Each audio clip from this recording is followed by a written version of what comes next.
स्वागत है आप सभी का मेरा एक और नई वीडियो में, जिसमें मैं आपको अध्याय फर्स्ट 10th क्लास का कराने वाला था। लेकिन क्या कल मेरी लाइट चली गई थी, तो उससे मैं पूरी वीडियो कर नहीं पाया था। उससे आगे अपन कहाँ तक पहुँच गए थे? अपन पहुँच गए थे प्राकृतिक संख्या, पूर्ण संख्या और पूर्णांक संख्या। इसके आगे अपन देखेंगे भाज्य संख्या, भाज्य, अभाज्य, सम और विषम। उसके बाद अपन सीधे क्वेश्चन पे आएंगे। देखते चलिए स्टेप बाय स्टेप, क्योंकि कल थोड़ा लाइट चली गई थी, तो उसकी वजह से क्या आपकी वीडियो बन नहीं पाई। आप देखिए भाज्य संख्या।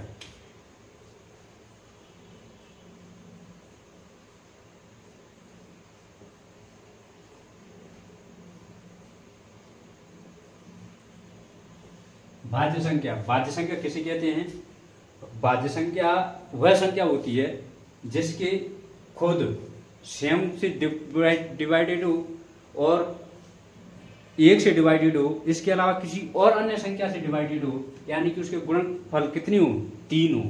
3 हो या 3 से ज़्यादा हो, 4 हो, 5 हो, उससे फर्क नहीं पड़ता, लेकिन 2 से जरूर ज़्यादा होना चाहिए। वह संख्या भाज्य संख्या कहलाती है। इसी परिभाषा होगी वह संख्या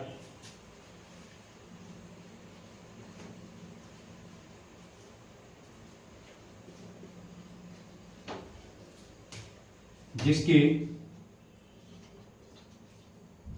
गुणनखंड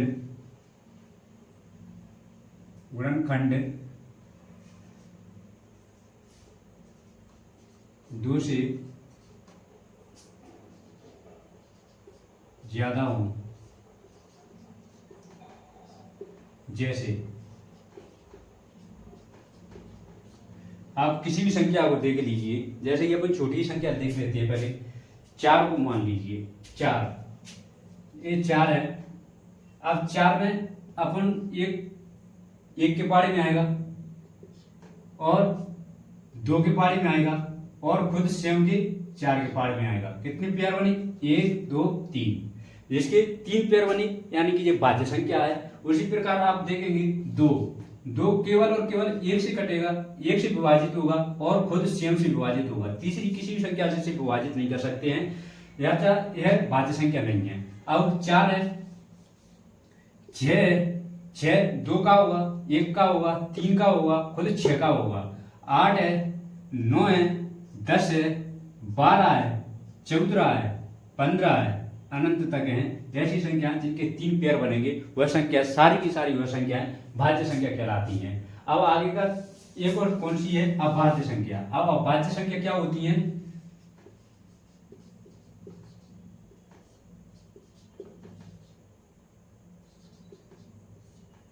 अभाज्य संख्या वह संख्या होती है जो केवल और केवल खुद और एक से ही डिवाइडेड होगी, एक से ही विभाजित होगी, यानी कि उसके सिर्फ और सिर्फ 2 ही गुणनखंड होंगे, तीसरा गुणनखंड नहीं बन सकता।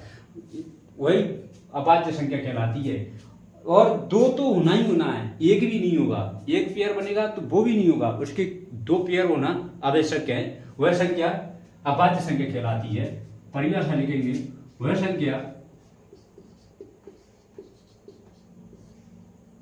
संख्या जिसके केवल 2 गुणनखंडों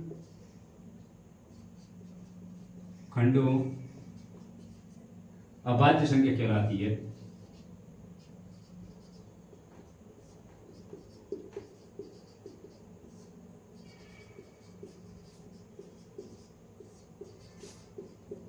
जैसे 2 है,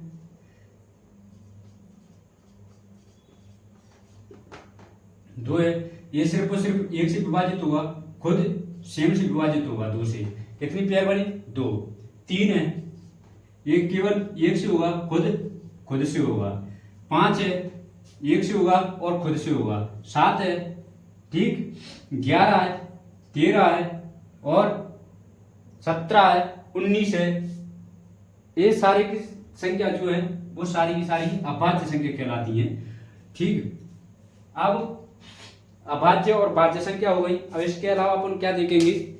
आगे की संख्या देखते हैं कौन कौन सी कहती है संख्या और क्या प्रकार होते हैं। अब होती है अपनी सम संख्या और विषम संख्या। सम संख्या किसे कहते हैं और विषम संख्या किसे कहते हैं? हाँ, एक चीज और नोट करके लिख लेना, क्या?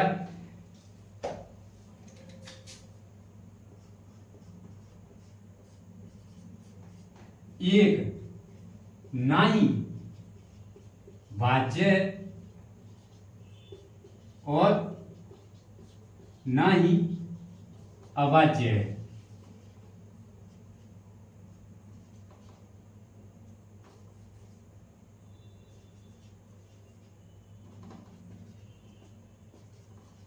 इसे दोनों प्रकारों में से किसी में सम्मिलित नहीं किया गया, क्योंकि ना ही तो ये उस कंडीशन को फॉलो कर रहा है कि इसकी एक से अधिक, दो से अधिक पेयर बने, और ना ही ये उस कंडीशन को फॉलो कर रहा है कि इसके सिर्फ और सिर्फ दो वो बने, क्योंकि ये सिर्फ और सिर्फ एक ही से विभाजित होता है, खुद स्वयं से ही, और किसी अन्य संख्या से विभाजित नहीं होता है।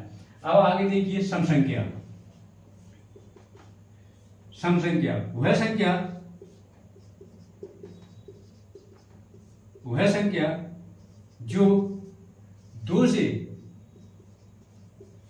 पूर्णतः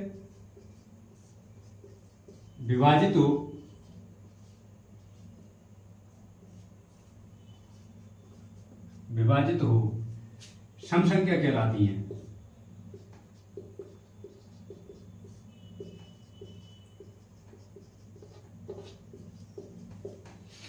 समसंख्या कहलाती है, जैसे 2, 4, 6, 8, 10, 12, 14, 16, 18, 20, 22 विषम संख्या।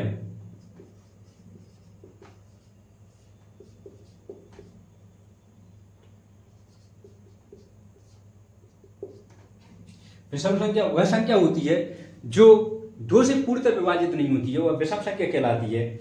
जैसे कि 3, 1, 3, 5, 7, 9। ठीक, अब छोटी संख्या में अपन ने पहचान लिया कि 2 है, 4 है, 6 है, 8 है, 10 है, तो ये सम संख्या है।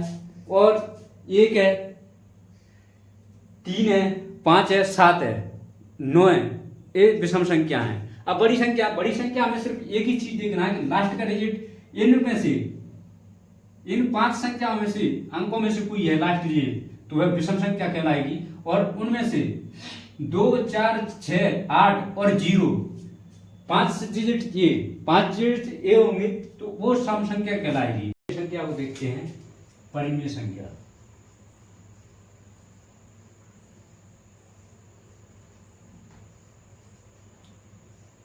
परिमेय संख्या वह संख्या जिसे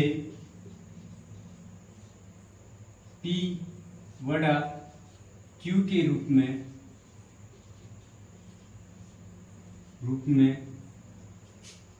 लिख सकते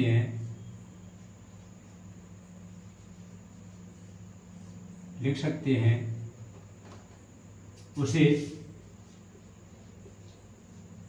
परिमेय संख्या कहते हैं। परंतु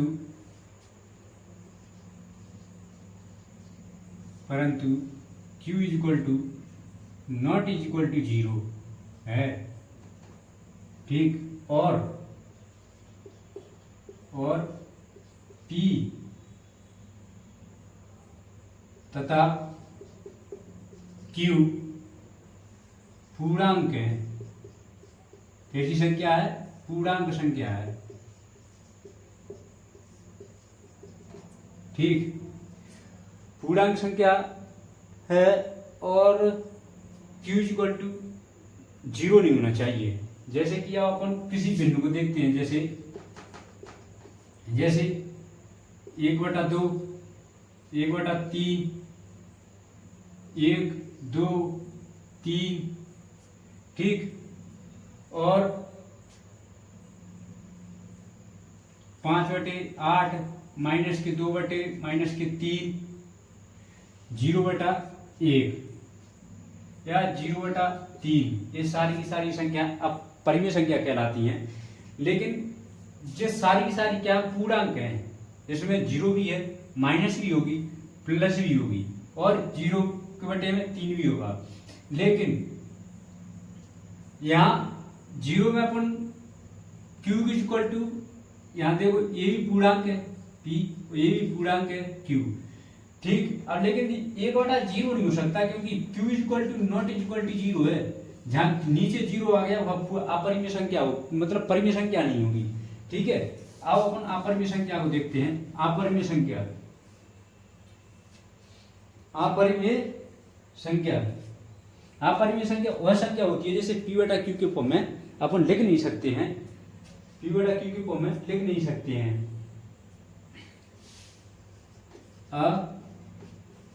अपरिमेय संख्या वह संख्या जिसे p/q के रूप में नहीं लिखा जा सकता है, जैसे कि √2, √3, √1/2, √1/3, ठीक। और ऋण के अंदर सभी अभाज्य संख्या,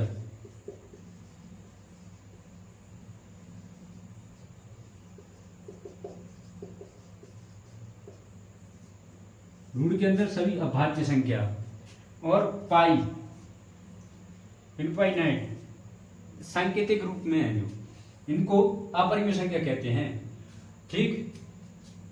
आज आपको इतना समझ में आया होगा कि परिमेय संख्या, अपरिमेय संख्या, पूर्णांक, पूर्ण, अप्राकृतिक, सम, विषम, भाज्य, अभाज्य, ये सभी की सभी क्या चीज होती हैं, इनको किस चीज को क्या कहते हैं, ये आपको सभी को समझ में आया होगा। जहां तक मेरा विश्वास है कि मैंने आपको ठीक से समझाने की कोशिश की होगी। और आगे अपन इस चैप्टर के क्वेश्चनों पे करेंगे सीधा। अब कल की जिस वीडियो आएगी उसमें आपको अपन अध्याय फर्स्ट की 1.1 प्रश्नावली का पहले क्वेश्चन से करना स्टार्ट करेंगे। धन्यवाद।